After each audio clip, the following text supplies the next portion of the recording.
Oi pessoal, tudo bem? Estamos aqui para mais uma aula nesse período de quarentena. O tema de hoje é o barroco, mas antes de eu começar o tema propriamente dito, eu gostaria de dar alguns recadinhos para vocês.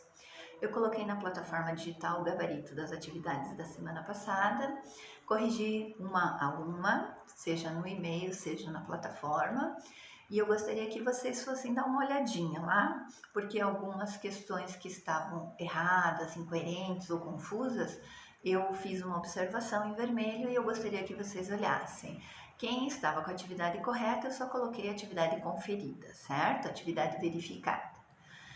A partir da semana que vem, ou melhor, a partir de hoje, eu gostaria de fazer um combinado com vocês.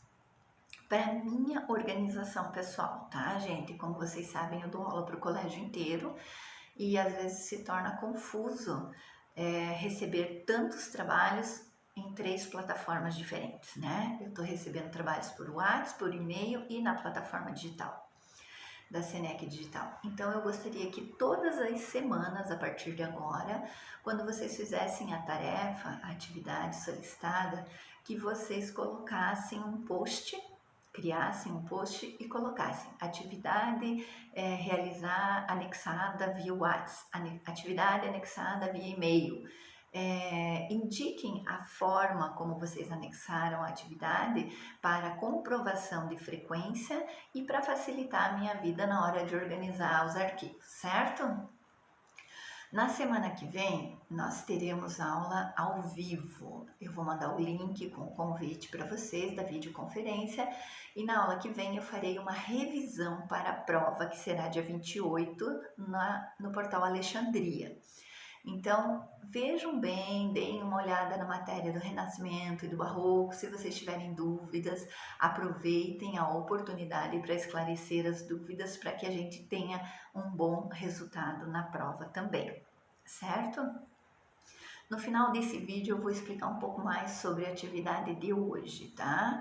Lembrando que a atividade de hoje é avaliativa, valerá 5 pontos e deve ser postada até segunda-feira da semana que vem, certo? Com relação ao conteúdo de hoje nós vamos falar sobre o Barroco na Espanha. Lembrando a vocês que o Barroco ele sofreu variações de acordo com a região e o país em que ele estava inserido, né? Nos países católicos, ele tinha como temática principal cenas religiosas, mitológicas e a nobreza, a realeza. Nos países protestantes, ele já era desvinculado à religião. Trabalhava-se mais paisagens, naturezas mortas e cenas do cotidiano, certo? Com relação aos principais artistas do Barroco espanhol, vou começar por El Greco. El Greco é um personagem particular do Barroco, porque para muitos autores ele é considerado como artista barroco e artista maneirista. Então, inclusive isso gerou uma certa confusão numa das questões do exercício que foi postado semana passada. El Greco deve ser considerado tanto como barroco como maneirista. Ele tem algumas características específicas. O trabalho dele se assemelha a ícones bizantinos. Parecem mosaicos. O uso de figuras alongadas e distorcidas, né, também são características do trabalho de El Greco. El Greco nasceu na Grécia, mas viveu por muitos anos em Toledo, na Espanha, por isso que é considerado um artista espanhol. As obras de El Greco, por essa distorção de formas, elas não são consideradas realistas, certo? Então, é o Greco, maneirista ou barroco, certo? Segundo artista, Velázquez. Velázquez tem uma das obras mais conhecidas, As Meninas, que é a obra que eu coloquei nos vídeos, né, para vocês analisarem, entenderem do aspecto psicológico, filosófico e a questão da construção da imagem mesmo, para depois fazerem a atividade de vocês. Quais eram as características principais do trabalho de Velázquez? Primeiro lugar, provavelmente ele não fazia esboços, ele pintava direto na tela, né? Então, era um trabalho muito minucioso, muito bem elaborado, né? Porque pintar direto na tela é muito mais complicado. Ele caracterizava-se pela harmonia das cores, né? O uso do claro e escuro, e ele, nessa combinação de cores e tons, ele proporcionava um certo realismo e o clima, a atmosfera do ambiente retratado. Então, o quadro que vocês vão analisar vai ser As Meninas, que foi feito em 1656. O terceiro artista de hoje é Rubens. Rubens pode ser considerado o pintor, né, o artista mais importante da arte flamenca, do barroco flamenco. Ele usava cores quentes e o dinamismo das formas. Ele sugeria movimento às obras. Durante os 40 anos de carreira dele, ele desenvolveu diferentes gêneros, né? Diferentes tipos de pintura, cenas do cotidiano, mitologia, retratos, paisagens, entre outros, certo?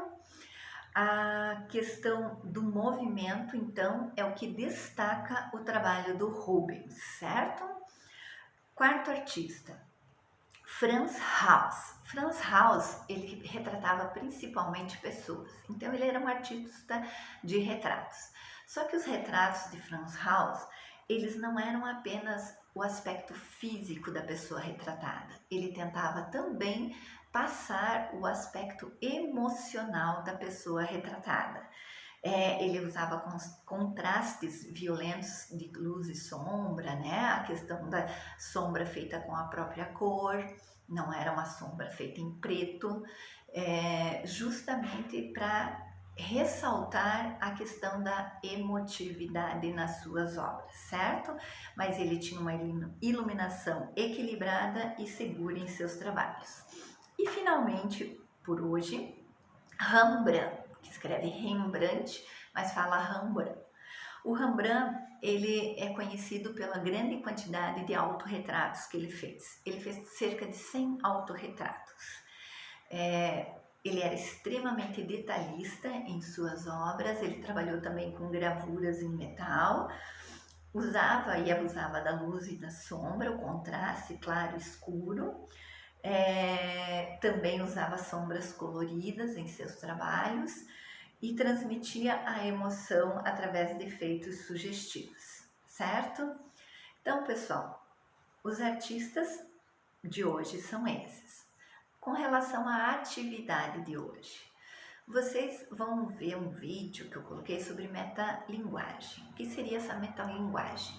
Seria o fato na arte de você se inserir nessa obra de arte, você ser um personagem da sua obra. Vocês vão escolher um tema qualquer da atualidade, quem quiser refazer, fazer uma releitura das Meninas de Velázquez, pode fazer também, não tem problema. Só que eu queria que vocês adequassem aos dias atuais, né? A obra das meninas retrata a Infanta Margarida, a nobreza, certo? Os pais dela, então tem toda uma história que vocês vão poder ver nos vídeos complementares que eu coloquei. Eu quero que vocês criem uma imagem, lembrando que não precisa estar vinculada à obra de Velázquez.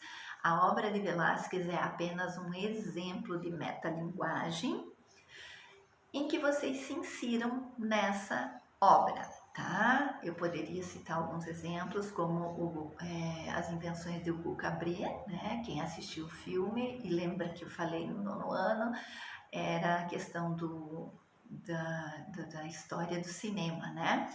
E o criador, né, do cinema, de alguns gêneros de filme, estava dentro do próprio filme. O Mundo de Sofia, ela sabe que é um livro, que ela está num livro. Então, vocês vão entender melhor assistindo os vídeos. Nesse trabalho, vocês vão poder usar desenhos, recortes,